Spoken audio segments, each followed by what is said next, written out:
옆사람, 그 뒷사람께 이렇게 인사합시다. 하천에서 만나요. 인사합시다. 자, 여러분, 긴급한 소식입니다. 수련회 얼마 남지 않았습니다. 네. 저는 칭찬해 주세요. 제가 수련회를 위해서 지난주 화요일 다시 한번 화천을 왜 이렇게 많이 가는지 모르겠어요. 다시 한번 화천에 갔다 왔는데 괜찮습니다. 지금 화천의 상황은 매우 좋고요.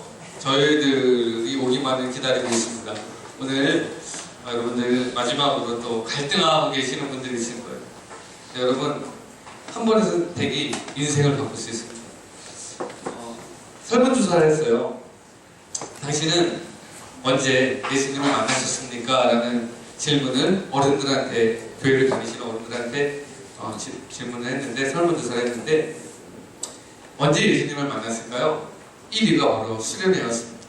저는 중고등학교 때 혹은 청년부 때 수련회 때 예수님을 만나고 그리고 교회에 다니고 있습니다 하는 분들이 설문조사에서 1위를 차지했습니다.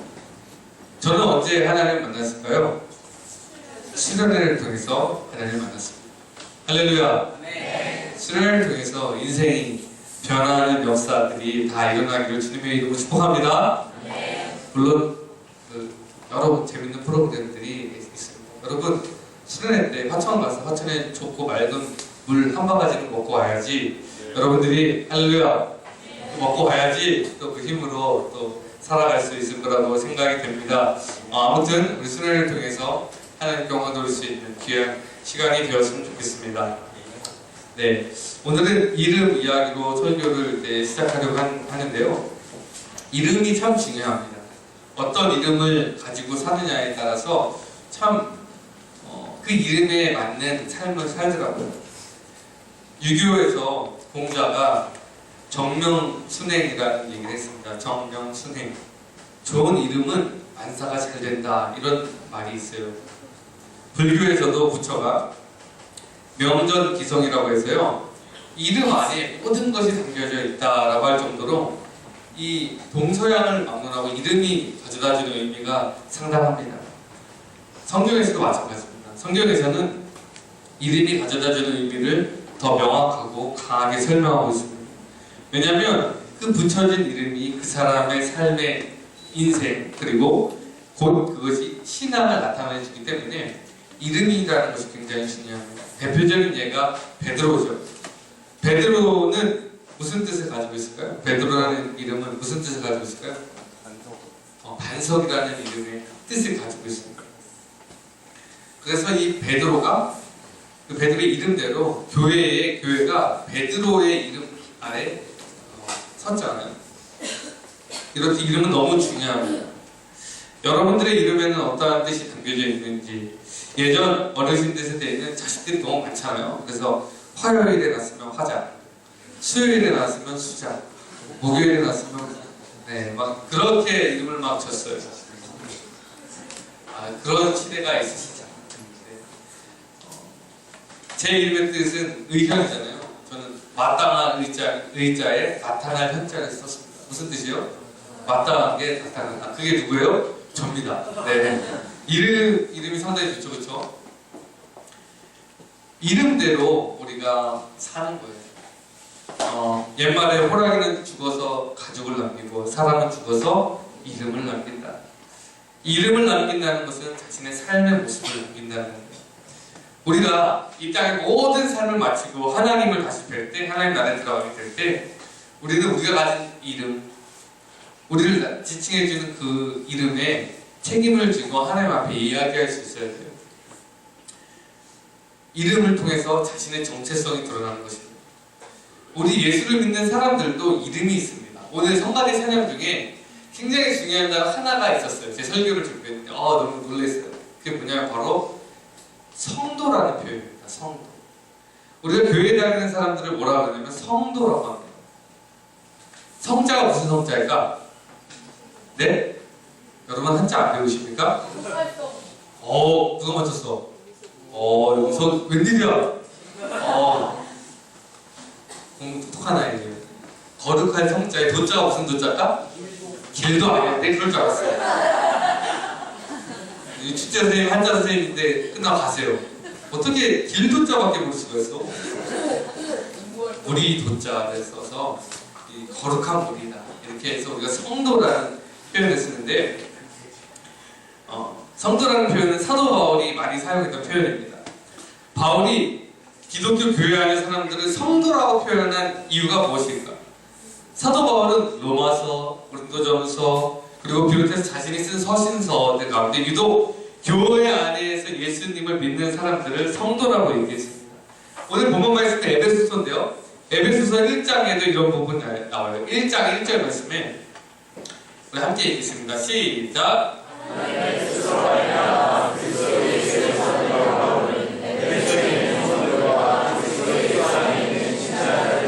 편지하오니 이렇게 얘기하죠. 성도들과 그리스도 예수 안에 있는 신실한 자들에게 편지한다. 사실 이건 같은 말입니다. 그리스도 예수 안에 있는 신실한 자들이 누구예요? 성도인 거죠. 거룩할 성자의 무리도, 성도는 거룩한 돌이라는 뜻입니다. 우리가 비록 죄에 사로잡혔지만 그동안 그렇게 살아왔지만 예수 그리스도를 영접한 그 순간부터 우리는 거룩한 사람들이 되는 것이죠. 교회에 다니는 사람들이 아니라 우리는 성도가 되어야 돼요. 교회에 다니는 한 사람 한 사람, 그저 사람 왔다 갔다 하는 그 사람이 아니라 우리는 성도라는 이름에 걸맞추어서 살아야 될 책임이 있는 것입니다. 거룩한 물이라는 이름을 가진 우리가 세상의 흐름대로 살 수 없어요. 그러면 성도가 아니죠. 그냥 사람이죠. 사도 바울은 그래서 자신이 복음을 전했던 그리고 목회했던 에베소 교회의 교인들에게 너희들은 그냥 사람들이 아니라 성도라는 아름다운 이름을 지어주게 되었습니다. 이 에베소서가 누가 썼을까? 이 에베소서 영준아, 너 중등부 회장 어딨어? 에베소서를 누가 썼을까? 꼭 모르면 웃음으로 이렇게 때우려고. 여러분, 에베소서를 누가 썼을까요? 에베. 누가 에베라 했어? 진짜. 에베소서는 에베가 쓴 게 아니고요. 에베소는 도시 이름이에요. 네. 누가 에베라는지 잘 모르지만 심각한 문제입니다. 네. 어디 목장인지 기억 제가 찾아내겠습니다.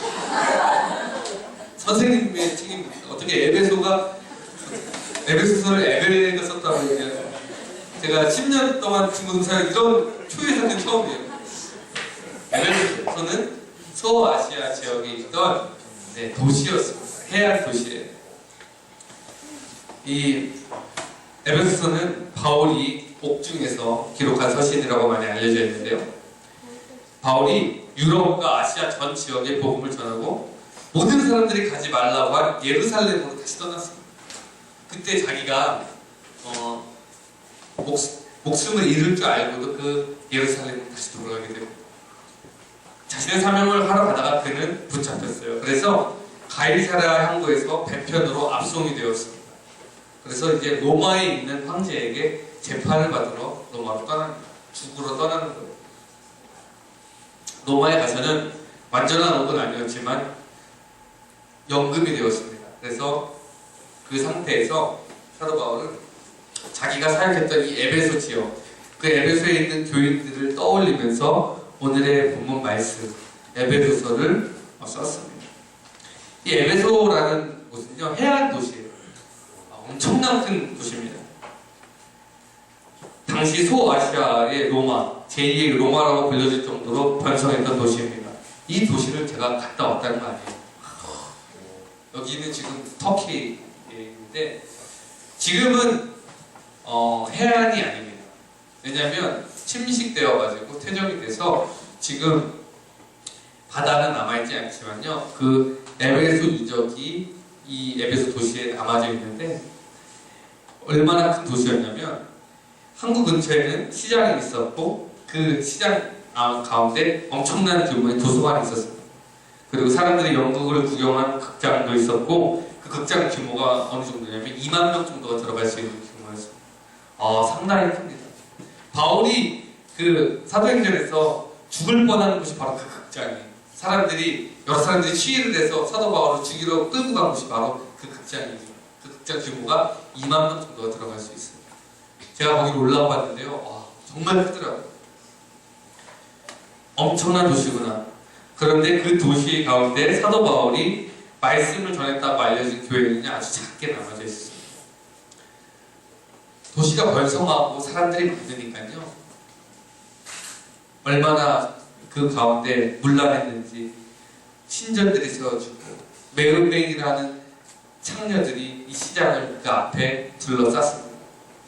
그리고 사람들은 세상의 문화에 취해서 아주 문화가 굉장히 타락했다고 요세푸스라는 이 교회학자가 교회사 학자가 이야기하고 있습니다. 그런데 그 문란한 도시에 교회가 생긴 거예요. 사도 바울이 그곳에서 1년 6개월 동안 복음을 전하고 특별히 두란노선을 만들어서 그곳에서 여러 사람들에게 하나님의 복음의 말씀을 증거했습니다. 사도행전 19장에 보니까 바울이 에베소에서 사역을 했는데 어떻게 사역했는지 자세히 나와 있는데요. 사도행전 19장 8절에서 12절의 말씀 우리 조금 긴데 우리 함께 읽겠습니다. 시작! 바울이 회당에 들어가 석 달 동안 담대히 하나님 나라에 관하여 강론하며 권면하되 어떤 사람들은 마음이 더 순종하지 않고 우리 앞에서 이 돌을 비방하거늘 바울이 그들을 떠나 제자들을 따로 세우고 두란노 서원에서 날마다 강론하니라. 주일 동안 이같이 하니 아시아에 사는 유대인이나 헬라인이나 다 주의 말씀을 듣더라. 하나님이 바울의 손으로 놀라운 능력을 행하게 하시니 심지어 사람들이 바울의 몸에서 앞치마를 가져다가 병든 사람에게 얹으면 그 병이 떠나고 악기도 떠나더라.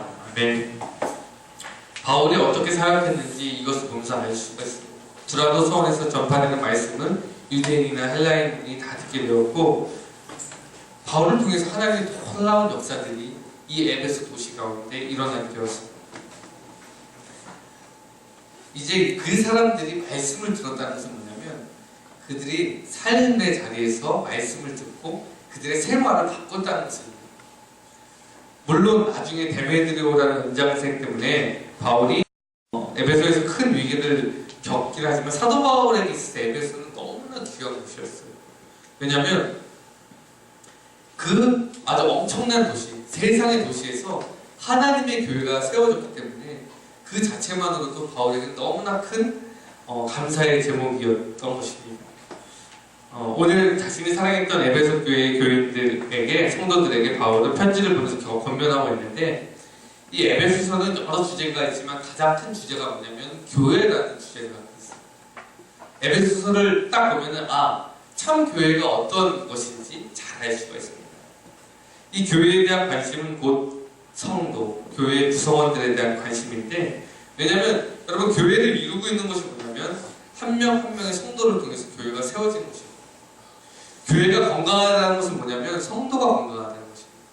교회가 깨어있다는 것은 뭐냐면 성도가 기도한다는 것입니다.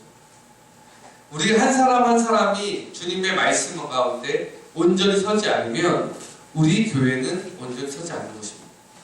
여러분들이 말씀 가지고 삶의 자리에서 최선을 다해 살지 않으면 우리 원주제일교회 중고등부라는 공동체는 그 정도 수준의 공동체가 된다는 것입니다.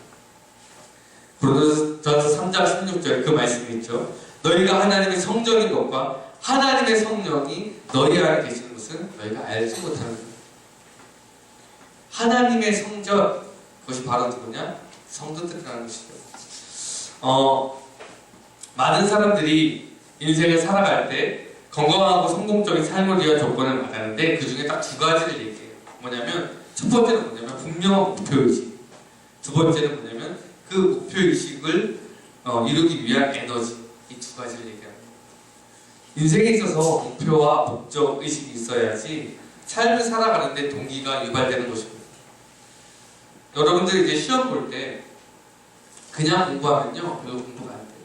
중간고사 공부할 때. 근데 아빠가 이번 시험에 정규성차를 10등 올리면 핸드폰을 아이폰으로 바꿔준대.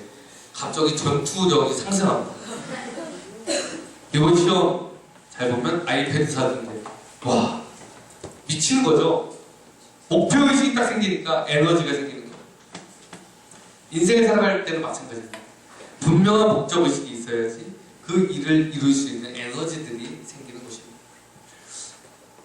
바울은 에베소 교인들에게 그런 목적의식을 심어줬어요. 뭐냐면 성도라는 이름에 걸맞는 그리스도인으로서 마땅히 가져야 될 삶의 목적을 바로 가르쳐줬다는 것입니다. 성도 신앙도 바른 지향점을 가지고 있어야 됩니다. 사도 바울이 그것을 얘기해주고 있는데 오늘 본문 말씀에 성도의 삶의 목적은 무엇인가를 아주 잘 나타내주고 있습니다. 13절 말씀을 보니까 에베소서 4장 13절 말씀 다 같이 함께 읽겠습니다. 시작! 우리가 하나님의 아들을 믿는 것과 하나님의 하나되어 온전한 삶을 이루어 그리스도의 정함을 충만하게 이르니. 우리의 목적이 뭐? 여러분들이 교회에 다니고 하나님을 섬기는 목적이 뭡니까? 여기 나와가지고 찬양하고 말씀 듣는 이유가 무엇입니까? 그것을 통해서 내가 공부 잘하려고 이곳에 나오는 것은 아니죠. 그것을 통해서 내가 세상에서 잘 되려고 이곳에 나오는 것은 아니죠. 그것은 성도의 목표가 아니라는 거죠. 우리가 이곳에 나와서 하나님께 예배드리고 하나님을 찬양하고 또 예배가 끝나고 삶의 자리에 돌아가 열심히 살아가는 것은 뭐냐면 하나님 안에서 온전한 사람이 되기 위해서, 다시 말해서 거룩한 사람이 되기 위해서, 그 거룩함으로 하나님의 영광을 돌리기 위해서 우리는 이곳에 나온 예배를 드리는 것입니다. 이것이 먼저 우리가 인식해야 될 가장 첫 번째 목표예요. 온전한 사람이 되는 것, 거룩한 사람이 되는 것. 그러면 온전한 사람이 되는 것이 무엇이냐? 거기에 이렇게 얘기합니다. 예수님을 믿는 것과 아는 일에 하나가 되는 것. 믿는 것과 아는 일에 하나가 되는 것은 무엇입니까? 여러분, 예수님께서 우리를 구원해 주신 거 믿으십니까? 아멘이 안 되면요, 이건 구원에 대해서 이거 확신이 없는 거예요. 에이멘 나왔습니다. 네. 아멘이 나와야 돼. 예수님께서 우리를 구원해 주신다는 것을 알아야지 우리가 쉽게 말해서 천국 갈 거 아니에요. 믿지 않으면 지옥 가는 거잖아요. 근데 여기서 말하는 건 뭐냐면 믿는 것과 아는 것. 다시 말해서 우리가 알고 있는, 우리가 구원받은 것을 그친 것이 아니라 이제는 우리가 온전한 사람이 되기 위해서 삶의 자리에서 애써야 된다는 것이에요. 온전한 사람이 누구냐? 여러분, 성경에서 온전한 사람이, 완전한 사람이 있을까요? 없습니다. 성경의 인물도 다 나약해요. 다윗도 나약해요. 사도 바울도 나약해요. 사도 바울은 복음에 열심히 있는 사람이지만 성질이 있던 사람. 아주 성경의 위대한 인물들도 인간적으로 부족한 면들이 다 있습니다. 그런데 유일하게 성경에 온전한 사람, 완벽한 사람 한 명 있어요. 누굴까요? 예수님이라는 거예요. 온전한 사람이 된다는 것은 뭐냐? 예수님을 닮아가는 것입니다. 우리가 예수님 안에서 예수님의 사람이 되는 것이 바로 온전한 사람이 되는 것입니다. 여러분들, 우리가 삶의 자리에서 열심히 공부해야 되는 것, 열심히 운동하고 친구들과 재밌게 노는 것 너무나 필요한 문제인데, 여러분, 그것을 통해서 우리가 궁극적으로 이루어야 되는 것이 무엇입니까? 예수님을 닮아가는 거예요. 우리가 왜 예수님을 따라야 되고 예수님이 우리의 본이 되신지 아세요? 예수님이 삶의 모습으로 보여줬기 때문에 그렇습니다. 제가 여러분들한테 말씀 전할 때 여러분 예수님 안에서 사랑하십시오 이렇게 얘기하고 여러분 앞에 가가지고 여러분들 사랑해요. 그러면 여러분들 제가 한 설교 말씀대로 여러분들이 살까요? 그렇지 않습니다. 우리가 예수님을 더욱더 사랑하게 되고 예수님의 말씀에 더욱더 따르려고 노력하는 이유는 다 한 가지입니다. 예수님이 그렇게 사셨기 때문에 그래요. 삶으로 보여주는 것보다 더 큰 가르침은 없습니다. 여러분들이 삶의 자리에서 믿음을 가지고 삶으로 살아가는 것보다 더 큰 전도는 없습니다. 친구들이 여러분들의 삶의 모습을 보고 교회에 나오는 것이죠.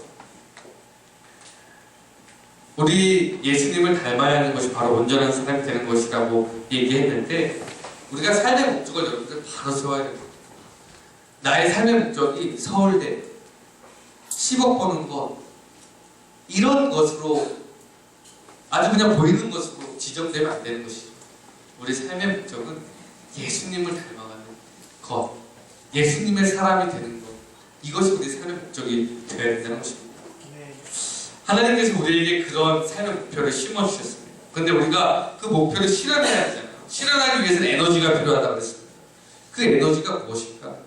바로 뭐냐면 예수 그리스도 안에서 누리는 그 사랑을 가지고 그 에너지를 만들어가야 된다는 것입니다. 예수님께서 여러분들을 구원하셨을 때 내가 늘 얘기하는 거지만 여러분들 외모를 보고 여러분들을 선택한 것이 아닙니다.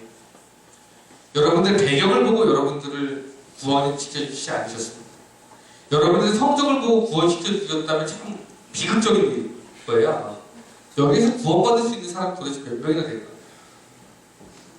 신장 180에 몸무게 60 남자, 여자 신장 170에 몸무게 48kg. 이렇게 만약에 구원의 기준을 세워놓으셨다, 단 한 명도 없을 거예요. 정말이에요. 근데 하나님께서 십자가에서 우리를 위해서 친히 십자가에 피를 흘리시고 우리를 선택하셨을 때 하나님은 그런 기준을 세워놓으신 것이 아니라 우리가 죄가 있음에도 불구하고 우리의 존재를 보시고 우리를 사랑하신 것입니다. 그 사랑을 우리가 지금 받고 사는 거예요.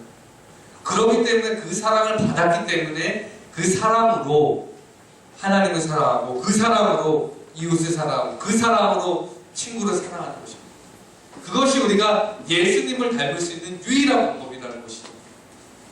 본문 15절에서 16절 말씀에 사랑이라는 단어가 많이 나오는데 에베소서 4장 15절에서 16절 말씀을 우리가 다 같이 함께 읽겠습니다. 시작! 오직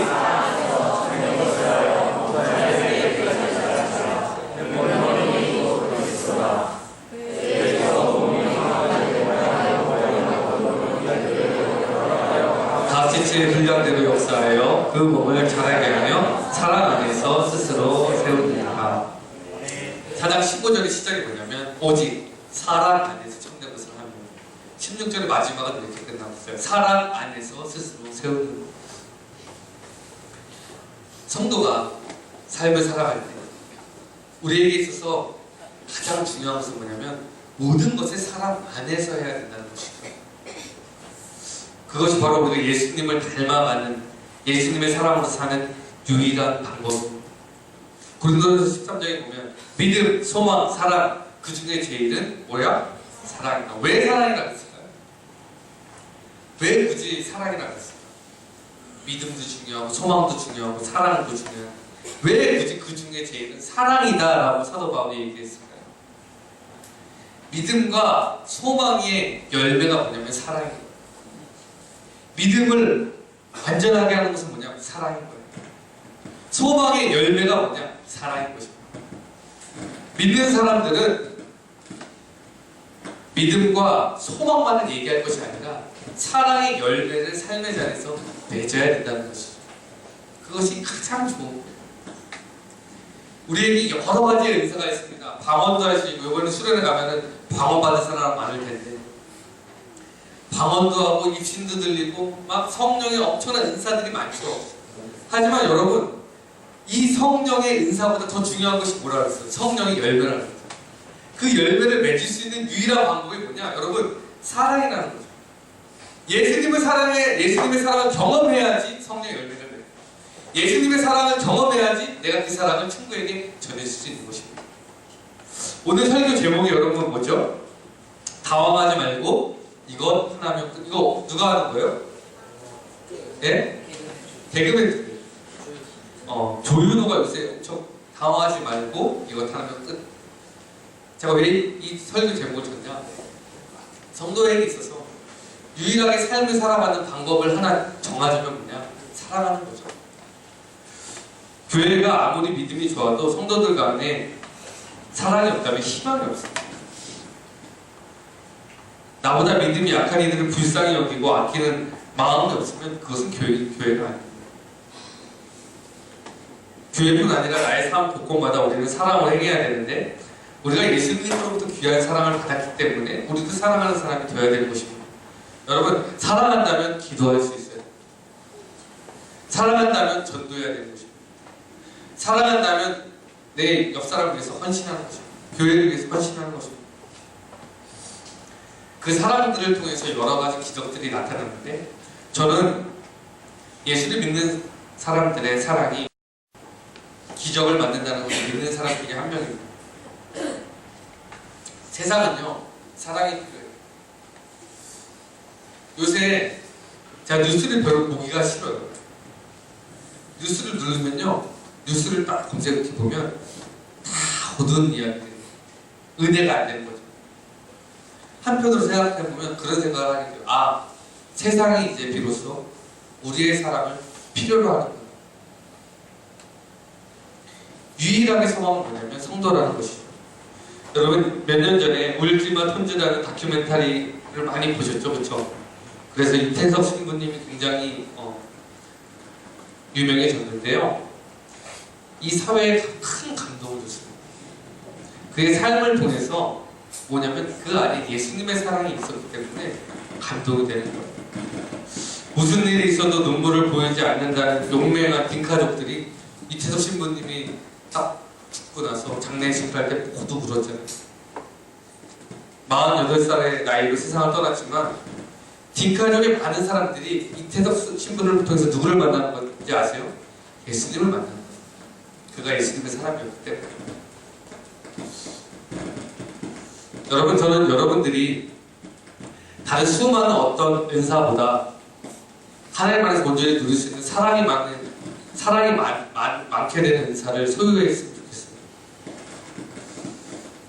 내가 똑똑한 머리가 있고 많은 재능이 있다고 할지라도 사랑이 없으면요 아무것도 아니에요. 그래서 고린도전서에 그렇게 얘기하잖아요. 사랑이 없으면, 그러니까 우리는 꽹과리와 같다. 아무리 내가 많은 재능을 갖고 있어도, 아무리 내가 똑똑한 머리를 갖고 있어도, 나의 지방형이 아무리 좋다고 할지라도 그 안에 예수님의 사랑이 없다면, 그 안에 사랑의 가치가 없다면 그의 인생은 불행한 것입니다. 성도는 사랑을 통해서 안전해지는 것입니다. 우리 옆 사람한테 그렇게 인사했으면 좋겠습니다.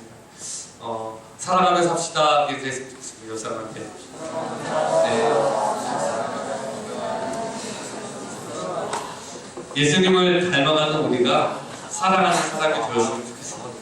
근데 여러분, 사랑하면서 사는 게 진짜 힘들어요. 예수님을 닮으면서 살려고 하는데 너무나 힘들어.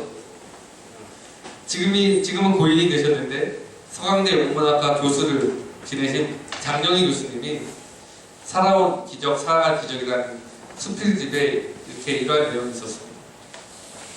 장영희 교수님은 장애가 있어요. 그래서 어렸을 때부터 남들보다 2배 열심히 살고 2배 열심히 공부했다고 합니다. 장애인의 몸으로 미국 뉴욕에서 유학을 하게 되었어요. 6년째 유학생활을 하던 이제 그분이 박사학위를 따라 곳에 공부를 하고 있는데 박사 학위 논문을 거의 마무리 짓고 이제 심사만 남겨놓은 채 한국으로 이제 나는 한국으로 들어가면 되겠다 이렇게 귀국을 앞두고 있었습니다. 논문 심사를 얼마 안 남기고 LA에 살던 언니 집으로 잠시 놀러 갔대요. 이제 마음을 좀 이제 그동안 열심히 6년 동안 공부해서 고생했으니까 싫어. 이제 언니 집으로 놀러 갔는데 가방 안에다가 옷 몇 벌과 책 몇 권, 그리고 가장 중요한 논문 최종본을 가지고 있어요. 당시 그곳에는 이제 컴퓨터가 있었던 시절이 아니에요. 논문 최종본을 가지고 갔어요. 이제 최종본은 파일이 아니라 이제 종이를 가지고 있었는데 언니 집에서 이제 잘 쉬고 이제 다시 뉴욕으로 돌아가려고 이제 돌아오는 길에 친구의 집에 들렀어요. 친구 집에 들어가서 커피를 마시려는데 그 친구의 딸 10살짜리 친구 딸이 들어와가지고 난리가 났다는 거예요. 밖에 차에 도둑이 들었다. 도둑이 그 차 트렁크를 열고 그 논문, 최종 논문이 들어있는 그 가방을 가지고 도망갔다는 거예요. 장례 교수님이 절망했어요. 왜냐면 6년 동안 먹을 거 못 먹고 입을 거 못 입고 열심히 공부했던 그 마지막 결과물, 그것만 이제 내면 박사학위 받는 건데 그 논문을 가지고 도망갔다는 거죠. 이 논문을 쓰면 학위를 받고 한국으로 갈 수 있는데 지난 6년 동안의 모든 것들이 헛되이 것이 되어버려서 절망했습니다. 거의 며칠 동안 페인으로 지냈대요. 씻지도 않고 페인으로 지내다가 그는 딱 한 가지를 선택할 수밖에 없었습니다. 어떤 걸 선택했을까? 논문을 다시 씁니다. 그 일이 있었던 후에 1년 만에 논문을 다시 썼어요. 그 일이 있으고 1년 만에 강영 교수는 논문을 완성하고 이제 귀국하게 되었습니다. 근데 그 논문의 첫 페이지, 논문을 쓰면 앞에다가 이제 텍스트 이거 쓰잖아요. 그 헌사에다가 이렇게 썼어요. 내게 생명을 주신 사랑하는 나의 부모님께 이 논문을 바칩니다. 그리고 내 논문 원고를 훔쳐가서 내게 삶에서 가장 중요한 교훈, 다시 시작하는 법을 가르쳐준 도둑에게 감사합니다. 이런 헌사 내용을 썼다고 합니다. 사랑하는 여러분, 다시 시작할 수 있는 힘이 있는 사람은 행복한 거예요. 예수님을 믿고 예수님을 쫓아가 살다 보면 너무 힘이 겨워 가슴을 칠 때가 있습니다. 근데 그때 여러분, 그럼에도 불구하고 다시 주님 앞에 서려고 노력하는 사람, 다시 주님 앞에 서려고 애쓰는 사람, 그 사람들을 하나님께서는 축복하시고 함께 하신다는 것을 여러분들 기억하시기 바랍니다. 우리의 지난 날은 이미 지나간 거예요. 어제는 이미 지나갔습니다. 오늘과 다가올 내일만 있는 거예요. 그 오늘과 내일을 여러분 절망하지 말고 예수님을 끝까지 쫓아 살며 사랑의 가치를 실현할 수 있는 여러분들의 삶이 되시기를 주님의 이름으로 축복합니다. 우리 다 같이 기도하겠습니다. 하나님 감사합니다. 내게 성도라는 좋은 이름을 붙여주시고 예수님을 닮아갈 수 있도록 애쓸 수 있도록 우리의 몸과 마음을 주시는 애 감사드립니다. 하나님, 우리 성도라는 이름대로 주님 앞에 더욱더 온전히 서기를 원합니다. 사랑의 은사를 더욱더 부어주셔서 우리의 삶의 자리에서 혹은 교회의 자리에서 사랑으로 모든 것을 행할 수 있는 능력의 사람들이 다 될 수 있도록 주님 인도하여 주시옵소서. 넬슨 만델라는 사람이 영광스러운 이유는 넘어지지 않는 데 있는 것이 아니라 넘어져도 다시 일어나는 데 있다고 주님 말했습니다. 다시 일어날 수 있는 힘, 다시 시작할 수 있는 마음, 우리 삶의 자리에서 갖게 하여 주셔서 죄를 이기고 하나님 앞에 온전히 바로 서서 이 땅 가운데 하나님의 역사에 동참할 수 있는 우리의 삶이 될 수 있도록 주님 인도하여 주시옵소서. 감사드리며 예수님의 이름으로 기도드렸습니다. 이 시간 우리 봉헌하는 시간입니다. 특별히 이 시간은 우리 고3 고민경 목장에서 나와서 봉헌 찬양하시면서 준비한 예물을 하나님께 올려드리겠습니다.